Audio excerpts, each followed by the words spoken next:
unless importante o kaya ay emergency. O ma, bakit ka tumawag? Nasa work ako, turan ko. Ashley, ang ate Jessa mo, umalik na rito sa bahay. Parang umiiyak na sabi ni mama. Hindi drama. Akala ko kung ano na, naku ma, wala akong pakialam kahit binisita kayo ni ate. Hindi ako uuwi. Marami akong kailangang trabahuhin. At hindi ako maglalaan ng oras sa taong yan. Ang naiinis kong wika. Tumakas siya sa boyfriend niya, Ashley.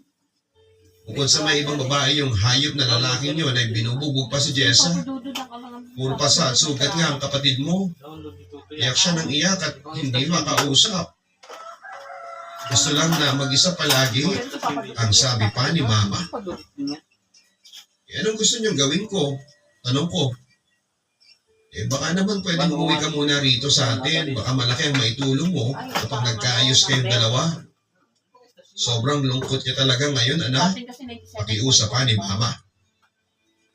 May nararamdaman akong awa kay ate Jessa, Papa Dudu. Kaya lang ay mas nanaig pa rin ang pagiging mapagmataas at pride ko.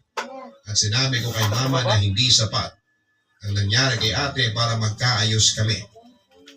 Magkaibang bagay ang sa amin at sa nangyari sa kanya sa boyfriend niya. Kung ko na rin na-realize ang ibig sabihin ng paulit-ulit kong panaginip tungkol kay ate Jessa.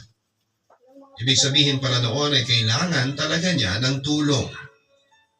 Hindi na ako pinilit ni mama sa gusto niyang gawin ko kasi kilala niya ako na kapag ayaw ko ay hindi talaga ako mapipilit. Bago matapos ang aming pag-uusap ay sinabi niya na kahit dalawawin ko raw